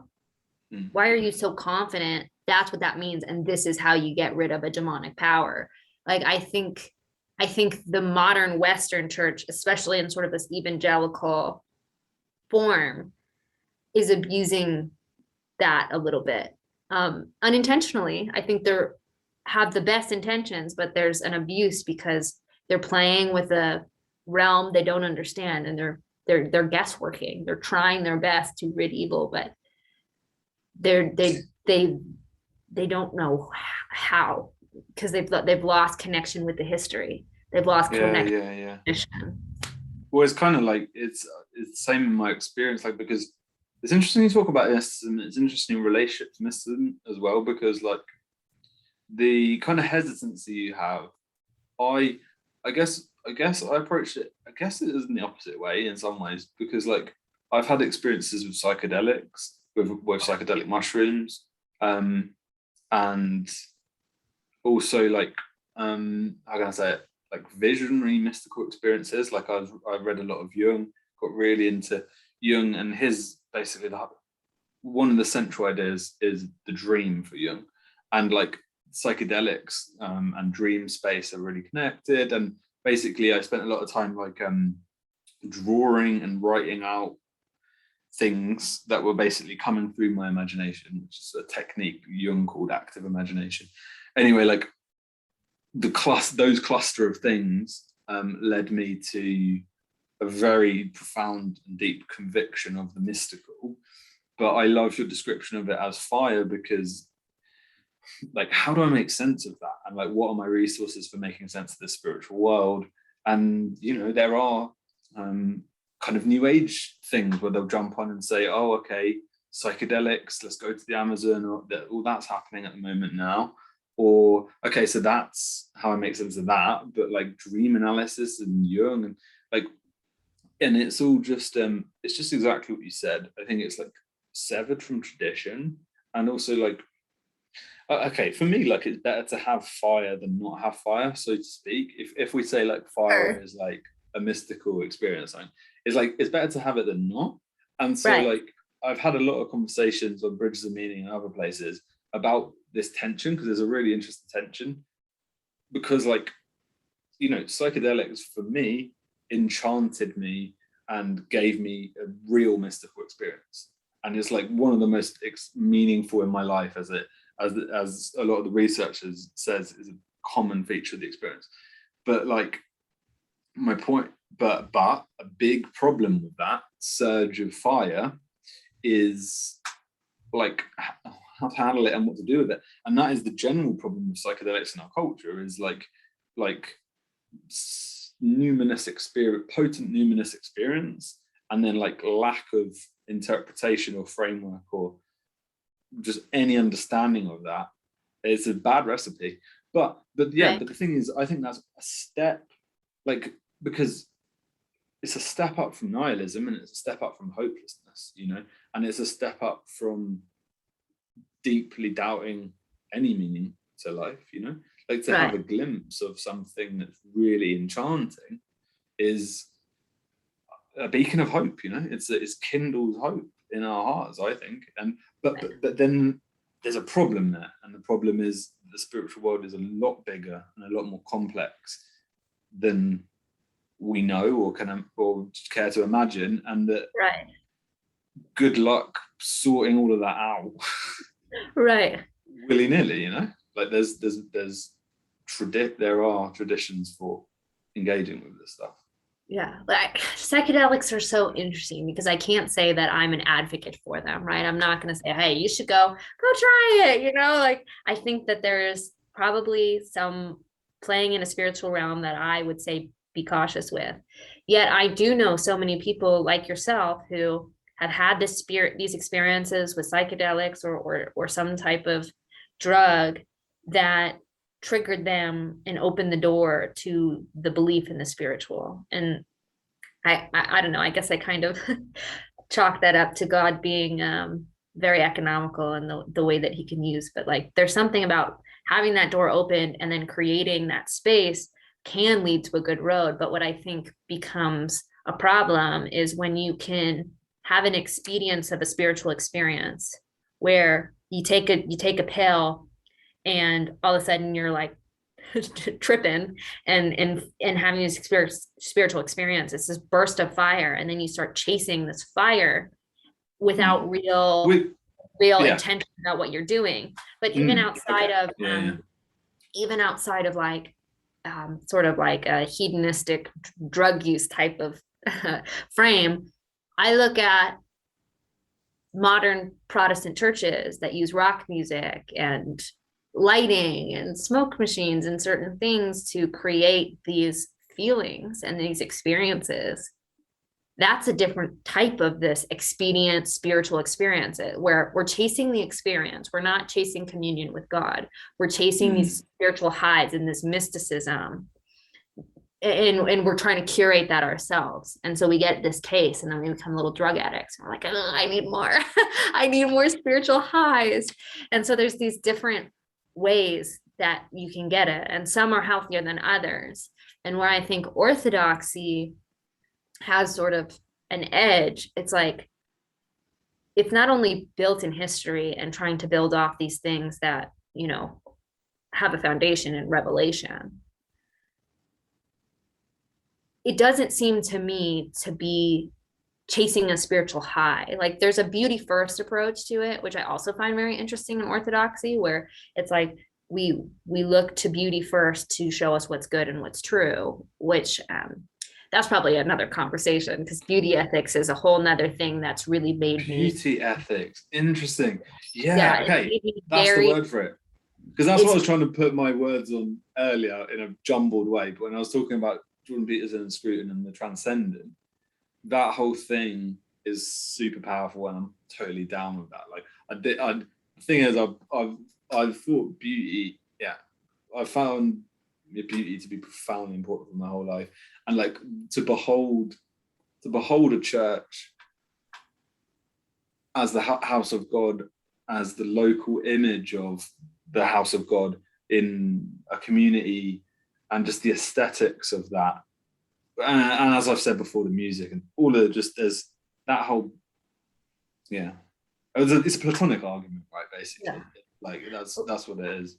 But, well, and I guess we'll pivot here because I've been reading this book by Timothy Petisis called The Ethics of Beauty, and he's a Eastern Orthodox theologian, and he kind of argues that modern ethics is built on the rational uncovering of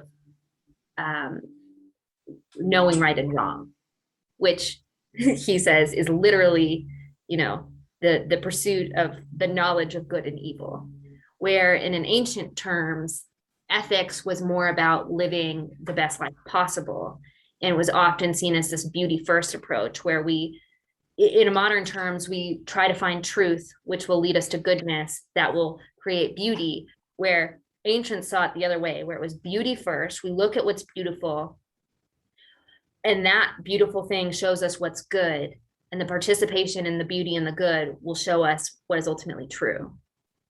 And so his argument is that orthodoxy is built on that. We see the icons, we see the way that we've designed the sanctuaries, and there's something beautiful about it, and it draws us in. And through that participation of the beautiful, it shows us what is good, and we ultimately get to experience and embody truth. And it's this this beautiful path to those things.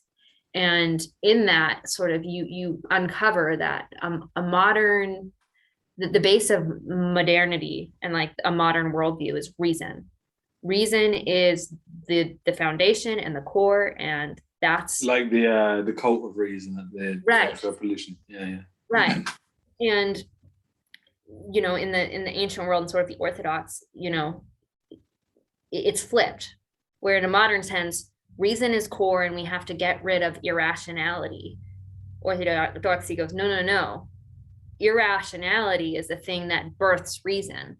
Mm-hmm. And you have to embrace the irrational if you ever want to get to you'll love this then.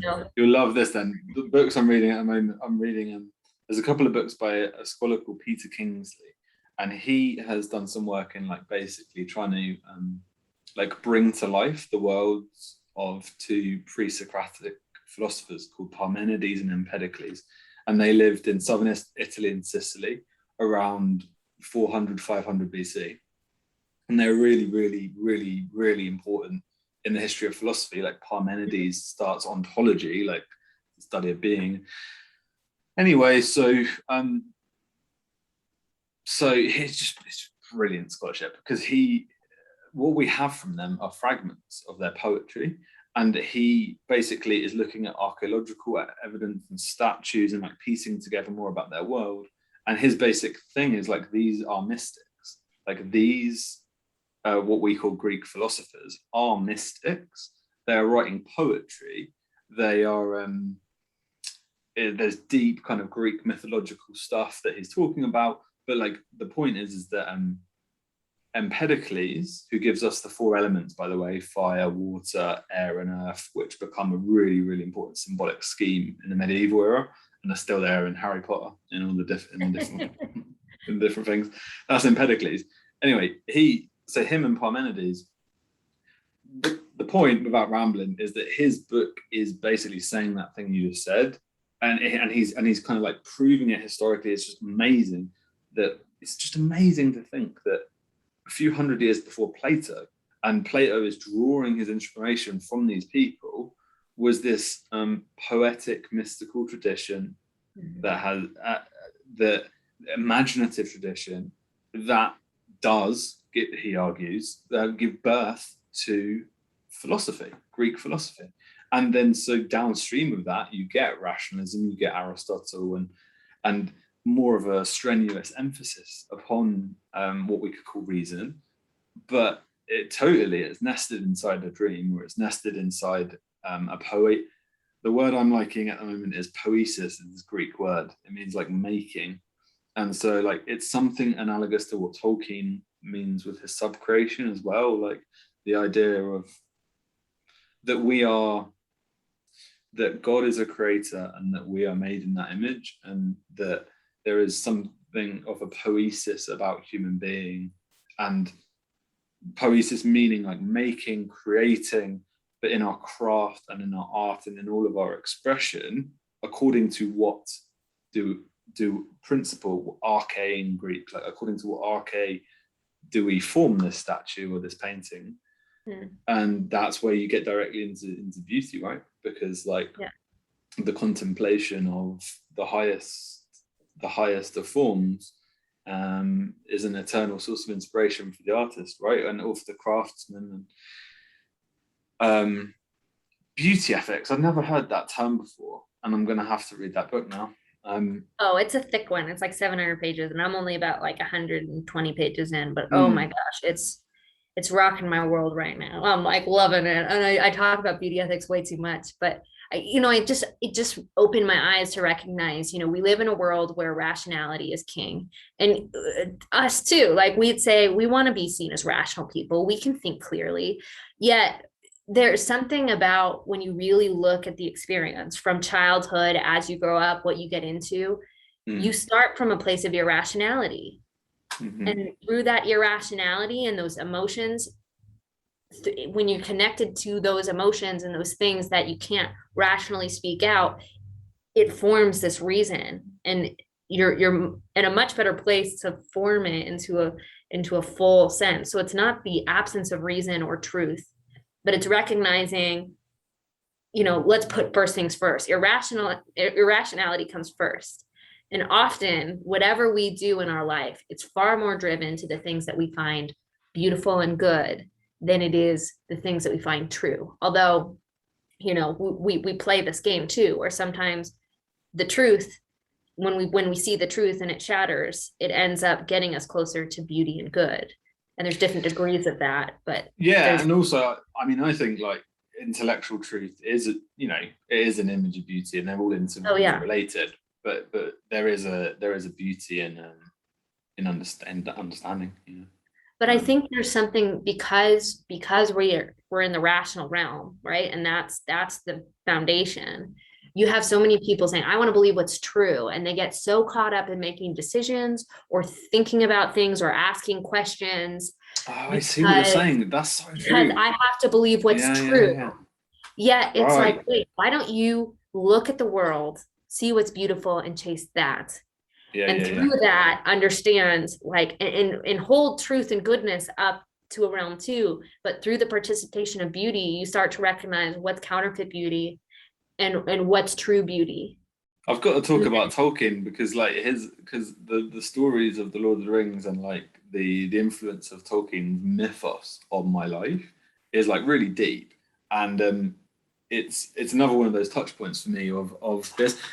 Let me say it this way. I think I've had a beauty ethics my whole life. I just had never heard that word before you said it. Yeah. No, but you do, like it, that is it. Like, because the thing is like, I think Lewis said, I think Lewis said something about how his like imagination was baptized before his mind was, or something, which was a really cool way of putting it. Like, I think he said that of MacDonald actually, that his poetry baptized his imagination, before his mind caught up. And that's it for me. Like, I think that's just true. Like, and especially Tolkien's his middle, just the depth of those stories for me personally, like, is a like, because he understands the ethics of beauty like at a very, very deep level, to the extent that you wouldn't know he was Catholic unless you just do a bit of digging into it. You wouldn't know his religious convictions as an author. His stories are just whole and in themselves powerful and beautiful and attractive. And dare I say it, there's a yearning for that world kind of thing, like yearning for the virtues embodied there, and the real magic that we bear witness to in the stories. Right. Well, and I think with this movement of like the celebration and the elevation of scientism, there comes this caveat where it's like, we follow facts and figures, that's it. But what is underneath all of that is like, you don't really follow facts and figures, you follow stories, because without the story to make sense of these facts and figures, you don't have anything. So at the very deepest part of us, story is the most influential part. And that's why most people, whether they know it or not, are conditioned to believe what they believe through the media they consume. Whether that, and for most modern people, it's movies now, but whether that's, what you've read, like the books you've read, the pictures you've seen, the movies you've watched. Look at those things. What are your favorite? What have been the most influential? And that's a much better way to show you why you believe what you believe than the facts and figures in your head. Oh yeah, I love it. Like, it's I'm so down with everything you're saying. Like, it's cool because like I just love, like, I love it when just things that you've been thinking have been put into words like that. And so I'm gonna have to get this book, because like all the stuff you're saying is just making a lot of things click at a deep level. You said story, like there's also like the question of love as well, because like love is like a way of conceptualizing, many ways to talk about love, but like one of the ways you could talk about it is as a kind of care, and a kind of care, let's use that word. And like, the scientist has to care about a story, and there's a movement. There's a movement. It's eros is the Greek word. Is it's like the desire towards an attractive force, and like you have to ask those questions about scientists and Dawkins, as you mentioned. Like, if you're saying, okay, you're evil, why do you care? Like, why are you doing this? Why whence comes this whole drama of which you're doing, Dawkins? And then you have to he thinks he has a better story. The Christianity story is bunk. Listen to mine. But he doesn't say it in those words. I have reason. And it's like, it's not, what you believe is not all reason. Of course, there are intellectual, reason-based reasons why you believe something, but there's a whole level of emotional reasons you believe things, and experiential reasons you believe things too. And I don't know how much Timothy Batitis goes into story in the book. I hope he does. I haven't gotten that far, but that's things that I've connected to it being a filmmaker. I live a life of making stories, living, breathing stories. And do you think we desire a perfect story in some sense? Do you think? Oh, well, yeah. I mean, that's sort of like the ideal, and that's where you get some of these sort of genres or genre conventions of what's the perfect rom-com, what's the perfect horror movie, what's the perfect this, that, or the other. There are these things, these expectations, and sometimes the best stories are not the ones that follow the conventions completely. It's the things that subvert your expectations. And like the I guess the Orthodox perspective would be that, you know, we're all craving and seeking the perfect story. And who do we have but Jesus to embody the perfect story and be that example to live out a better story? Which I find compelling, but I know other people don't. But I don't know. There's something about Jesus that I could never shake, even when I tried. And I mean, tried. Like I never wanted to lose him, but I guess I went through I went through the process, because if it is something that I shouldn't be worshiping, if he is a person that is not worth dedicating my life to, I don't want to do it, right? No matter what good it's given me. And luckily I feel lucky that I have not gotten to the place where I felt like I needed to reject him. And you know, I think it would be a sad day if I ever did. But hopefully if I did, like I find the better story. But I don't know, I just have this confidence that no matter where I poke and prod, he's still going to come out on top.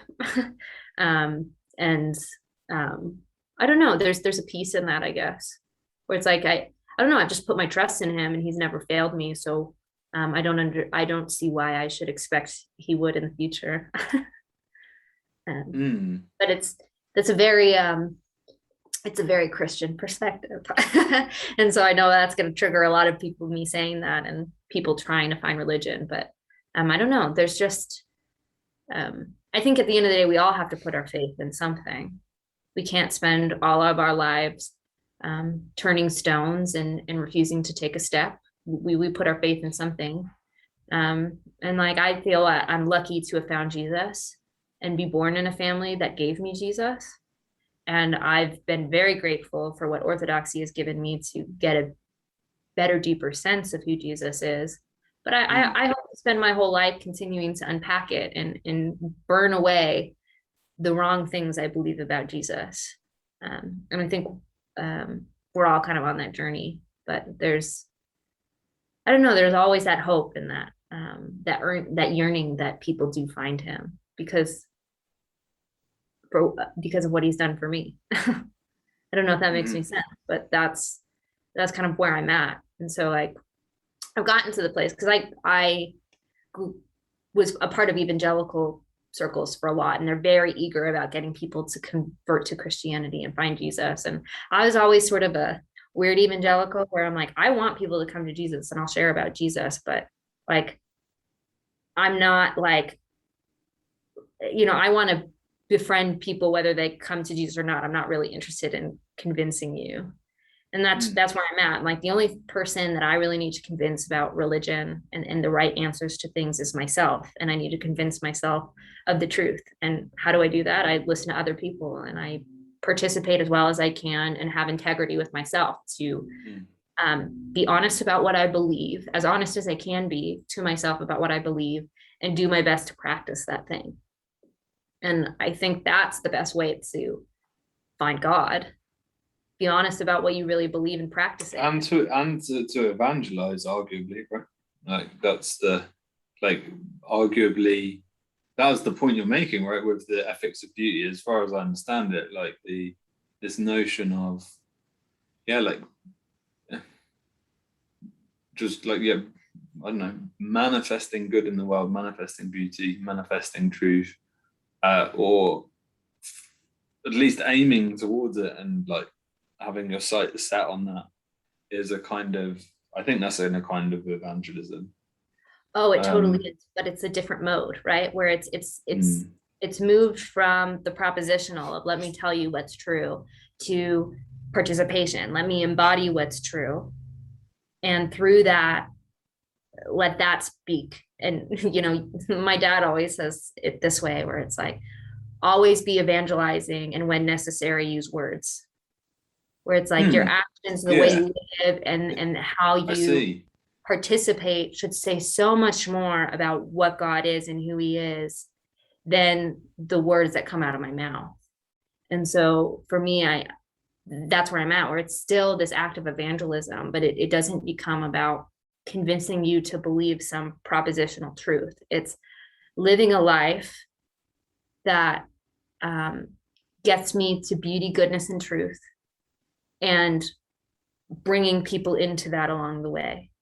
And like let them experience that and experience that with people. Mm-hmm.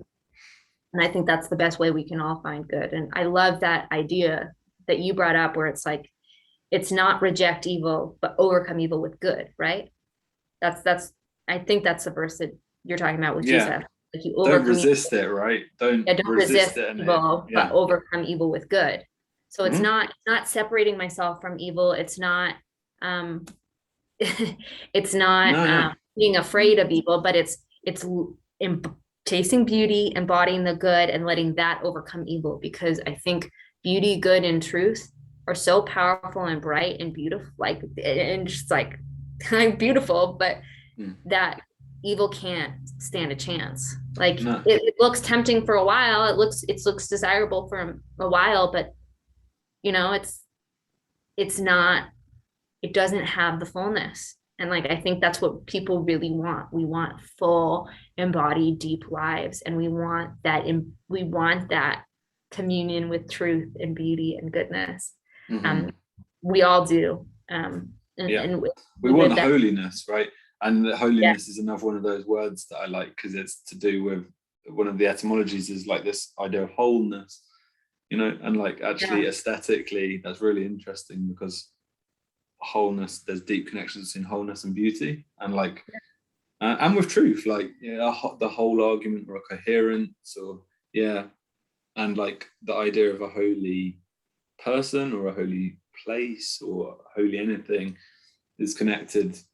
I think is participating in the symbolism, actually, because there's like a kind of fullness, do I want to say, of being that because God is a plenitude, like is a way people had understood it theologically, like like an abundance, like an ontologically, like an ontological abundance, using lots of different words there, but like the a fullness, right? A plenitude, an abundance.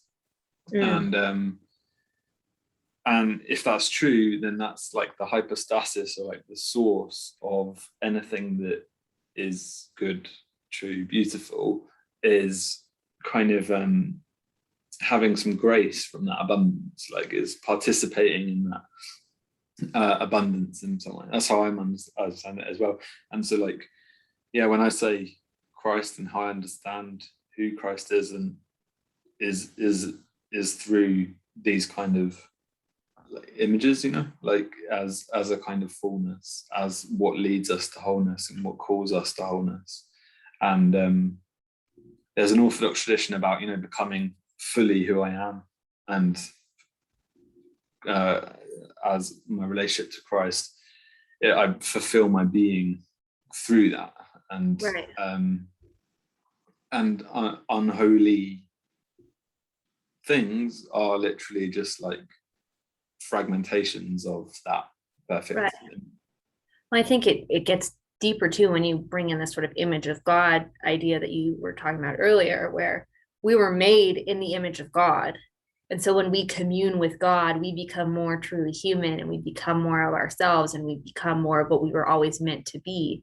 Yet when we're communing with these other spirits that are not what we were made to be, we become like them and become less ourselves. And so there's this beautiful thing where if we follow the true God, the one God, and commune with him, we will become more what we were always meant to be. And that's beautiful. But there's that hard aspect where there's a lot of people who have lost trust in that idea of, how do I know that this God is the true God? And I resonate with that deeply. And I think there's a lot better ways to help people answer those questions than how we've been doing it now, because I think we're playing the modernity game. We're playing the reason game.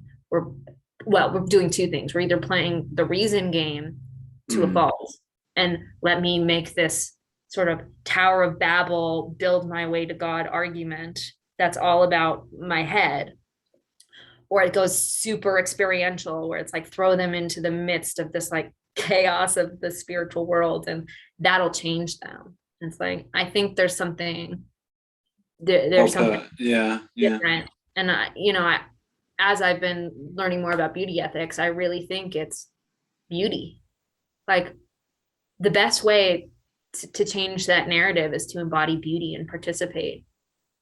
Of course, part of that is going to include the intellectual processing of learning and building and understanding God better, because that's beautiful. But you put that first, you're doing a disservice to the fullness. And, they talk, I think Paul in one of his letters says, they won't know, it's not, they will know Christ by your works or deeds. It's, they will know you by the way that you love. It's not the best intellectual systematic theology. It's how do you love? And because love is so powerful and intoxicating and comes from such a pure place, that our participation in good, truth, and beauty has a natural outpouring of love. And I think we're missing, I do think the church is missing a lot of love because it stopped searching and pursuing beauty first. Yeah. And that's connected with what I was saying about worship and veneration. Like, what do we hold up? What do we hold up as the highest? And there's almost like an infinity to that project. Like Gaudi's Sagrada Familia in Barcelona is a cathedral. It was conceived, is amazing architecture, and it was conceived at the late 19th century. And there's again a plenitude and abundance to that creative vision that is inexhaustible. And as a paradigm for architectural beauty, it's just incredible. But the relationship to beauty is a relationship to eternity as well, in some ways. Like the relationship to at least that which is beyond time, like that's what I think art at its highest is doing. But I don't want to say just art, I'm just saying the general imaginative capacity. I think that's what we're doing, is coming into some relationship to the infinite and the source of all beings, so the never ending. That's why there's a kind of never endingness to creativity. So like Da Vinci said, art is never finished, only abandoned. Like that whole thing of like, yeah. Or was it I think that was Vincent van Gogh. Oh, okay. Maybe so, yeah. Like it's well said, whoever said it. Yeah, because I think I remember that. I love Vincent van Gogh. He's such an interesting, he's an interesting artist, but he's such an interesting person, which makes me love him more. And anyway, I think that was him, and I've always loved that quote because it's so true. And I think for me, on YouTube I play in this intellectual world because it feeds me and it helps me learn about what's important, how to live my life. But I'm an artist first. And so like in a lot of ways, the intellectual part feeds the art. And so there's something about the truth about the way that artists, like you can never truly finish something. You have to let it be and understand like the imperfections are part of the beauty. And you could spend your whole life trying to perfect this thing, but there's something about that abandoning of the works that you use with your hands and your mind and your your body to let it be what it is. For other people outside of it, it's like, oh, this is perfection. Yet the creator will never, the creator of the artwork never sees it that way. It's always like, this is a frame too long, this should have been differently, Right. Yeah. So speaking of that topic, we need to abandon this. I know we could go on forever, but I know this has been really enjoyable. I hope I made sense with my story. I felt a little all over the place, but oh, you absolutely did, yeah. Like, but I feel all over the place as well, and that's part of thinking aloud, I guess. Like, but it's like you got to jump everywhere to try and connect the dots.